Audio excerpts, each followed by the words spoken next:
Tema 6, subtema 3, pengaruh kalor terhadap kehidupan. Masih ingatkah kamu mengenai perpindahan panas atau kalor dengan cara konduksi? Ya, perpindahan panas secara konduksi memerlukan zat perantara yang membantunya mengalirkan panas atau kalor dari sumber panas ke benda yang lain. Ingatlah bahwa panas atau kalor mengalir dari tempat yang panas atau dengan suhu tinggi menuju tempat yang lebih dingin, yaitu dengan suhu yang lebih rendah. Yang pertama akan kita pelajari adalah tentang bahan konduktor dan isolator. Di sekitarmu terdapat banyak benda dengan berbagai macam bahan. Pemilihan bahan didasarkan pada sifat yang dimiliki bahan tersebut. Misalnya, benda yang dapat menghantarkan panas dan benda yang tidak dapat menghantarkan panas. Ada benda yang mempunyai kemampuan menghantarkan panas dengan baik, dan ada pula benda yang tidak dapat menghantarkan panas. Bahan yang dapat menghantarkan panas dengan baik disebut dengan konduktor. Adapun bahan yang tidak dapat menghantarkan panas disebut dengan isolator. Dan ada lagi, yaitu bahan yang sedikit dapat menghantarkan panas yang disebut dengan bahan semikonduktor. Bahan konduktor yang sering digunakan dalam kehidupan sehari-hari biasanya terbuat dari bahan logam. Contohnya adalah panci, wajan penggorengan, dan ada beberapa peralatan masak yang ada di dapur yang terbuat dari logam. Jenis logam yang sering digunakan untuk membuat alat-alat tersebut diantaranya adalah besi, aluminium, dan tembaga. Adapun bahan yang tidak dapat menghantarkan panas disebut dengan isolator. Beberapa bahan yang termasuk sebagai isolator antara lain adalah kayu, kain, dan plastik. Penggunaan bahan isolator dalam kehidupan sehari-hari misalnya adalah centong nasi yang terbuat dari kayu maupun dari plastik. Kemudian ada bakul nasi atau tempat nasi yang terbuat dari bambu. Ada juga sarung tangan dan kain lap. Penggunaan bahan konduktor dan isolator dapat juga diterapkan secara bersamaan, yaitu contohnya pada sebuah panci.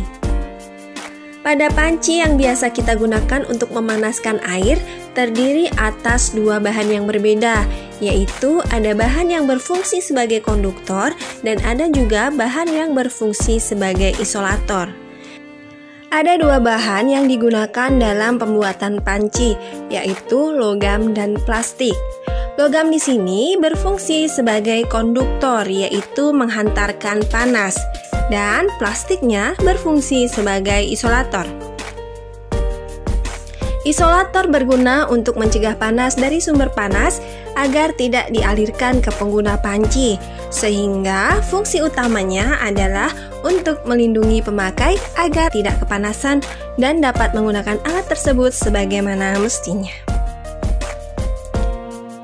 Di sekitar kita tentunya banyak peralatan yang menggunakan isolator dan konduktor secara bersamaan. Di antaranya ada spatula, ada wajan penggorengan, ada rice cooker atau penanak nasi, setrika, solder, dan tentunya masih banyak yang lainnya. Kamu sudah tahu bahwa panas dapat berpindah dari satu tempat ke tempat lain melalui konduksi, konveksi, dan radiasi. Dalam kehidupan sehari-hari, banyak barang yang memanfaatkan sifat benda sebagai konduktor ataupun isolator. Contohnya adalah selimut dan panci. Selimut memerangkap udara. Udara adalah isolator, sehingga tidak menghantarkan panas yang keluar dari tubuhmu. Dengan demikian, badanmu akan tetap terasa hangat. Sedangkan panci terbuat dari bahan logam, misalnya adalah aluminium. Aluminium merupakan penghantar panas yang baik, maka panci akan menghantarkan panas ke makanan yang dimasak. Pegangan panci terbuat dari plastik. Plastik merupakan isolator, sehingga kamu tidak akan kepanasan ketika memegangnya. Mesin mobil dan motor terbuat dari bahan yang dapat menghantarkan panas. Mesin memerlukan panas untuk memperoleh kinerja mesin yang ideal. Karena itu, mesin dibuat dari bahan konduktor sebagai penghantar panas.